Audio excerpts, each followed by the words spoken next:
नमस्कार, मैं हूं मिस्रिया। स्वागत है आपका इंडिया न्यूज 24 बुंदेली में। तो चलिए शुरुआत करते हैं आज की कुछ प्रमुख खबरों के साथ।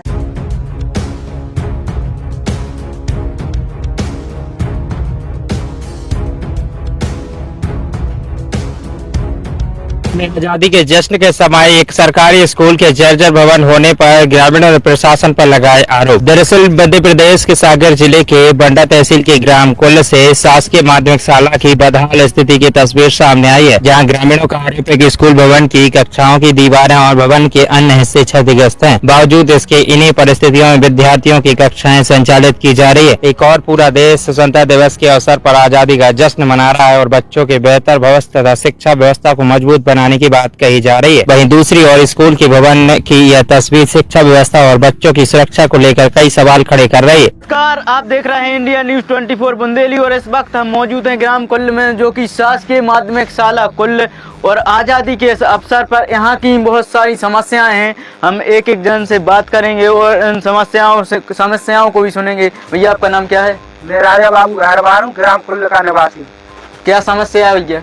भैया, हमारे यहाँ पर लगभग जितनी भी स्कूल हैं सब जर्जर हुई हैं और 2 स्कूलें तोड़ दी गई हैं। यहाँ पर बच्चों के लिए सही तरीके से बैठने की व्यवस्था भी नहीं है और ना ही यहाँ पर शिक्षकों के लिए बाथरूम की व्यवस्था है। ऐसी व्यवस्था है कि 200 रुपए में उन लोगों ने बनवाया था, जो हर जगह से दिखती है।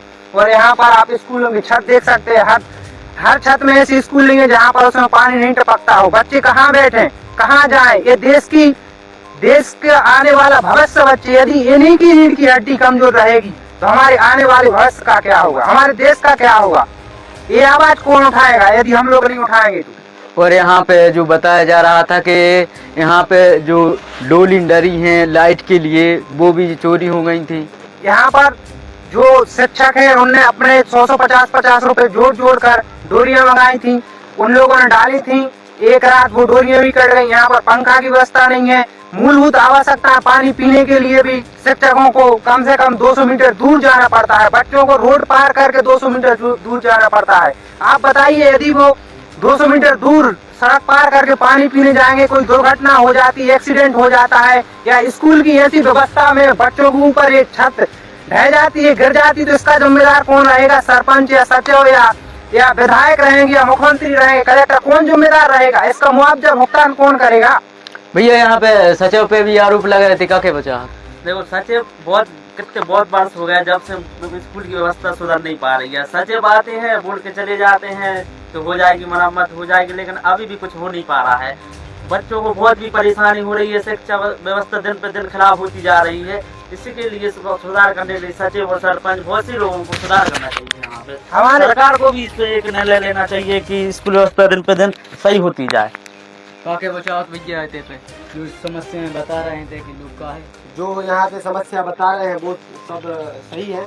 यहाँ पर सबसे पहले होना चाहिए कि यहाँ पे सबसे ज्यादा एक्सीडेंट होते हैं रोड पे। आपने देखा होगा ना, तो यहाँ पे लाइटें थी, जो लाइटें लगी थी वो भी लोगों ने निकाल ली, और जो कि सरपंच ने खुद ही निकाल ली। और यहाँ पे बहुत सारी गाय भैंस बैठती हैं, इन सब का कुछ गौशाला बनवाई जाए। और हमारे जो यहाँ पे बच्चे पढ़ने लिखने के लिए आते हैं उनके लिए ना कोई व्यवस्था है। यहाँ पे लाइट नहीं है, यहाँ पे पूरा पानी वानी की कोई व्यवस्था नहीं है। पानी आता है लेकिन उनके बोर के मोटर खराब हो रखी है, और यहाँ पर ना तो कोई बाउंड्री वगैरह है, और यहाँ पे बाथरूम वाथरूम करने के लिए सबसे बहुत परेशानी है। मैडम ने 200 रुपये दे के वो बाथरूम बनवाया, पूरी चारों तरफ से दिखता है, ऐसी बाथरूम बनवाई है। भैया, आज़ादी के शुभ अवसर पे पे हम आए और देखो हमने कि ते पे बच्चों के लाने कछु भी व्यवस्था नहीं है, ने टेंट ने कछु भी। तो भैया, ये पे का के बचात बोलो? ये बोलना चाहते हैं कि स्कूलों की व्यवस्था देख के ऐसा लग रहा है कि बच्चों को पढ़ने के लिए स्कूल नहीं है, आदिवासियों का तम्बू डाला गया है। आप देख सकते हैं अभी चल के हर स्कूलों में लीकेज हो रहा है और बरसाती डाल रखी है। और जहाँ पे भी जाके देखो तो बाथरूम की व्यवस्था पत्थर और ईंट लगा के और फर्शी बिछा के की गई है। ऐसी व्यवस्था है, तो ऐसे में बच्चों के भविष्य का क्या होगा?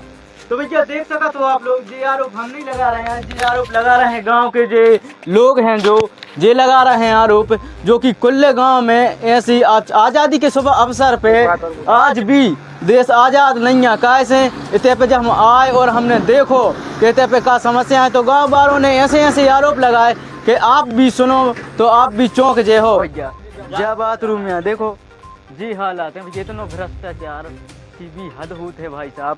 देख सका तो जाया भैया बाथरूम ग्राम कुल्ले की शासकीय माध्यमिक शाला कुल्ले। वहीं ग्रामीणों का कहना है कि क्षतिग्रस्त भवन के कारण विद्यार्थियों और शिक्षकों की सुरक्षा को लेकर चिंता बनी हुई है। उनका आरोप है कि जिम्मेदार अधिकारियों और स्थानीय जनप्रतिनिधियों का इस और पर्याप्त ध्यान नहीं है। वही अब सवाल यह है कि यदि स्कूल भवन वास्तव में जर्जर और जोखिमपूर्ण है तो विद्यार्थियों की सुरक्षा के लिए वैकल्पिक व्यवस्था क्यों नहीं की गई? क्या जिम्मेदार विभाग किसी हादसे का इंतजार कर रहा है? इंडिया न्यूज 24 बुंदेली बंडा केरौला से सोनू पटेल की रिपोर्ट। खबरों में अभी तक के लिए बस इतना ही। मिलते हैं अगली ऐसी बड़ी खबरों के साथ। तब तक के लिए नमस्कार। देखते रहिए इंडिया न्यूज 24 बुंदेली चैनल।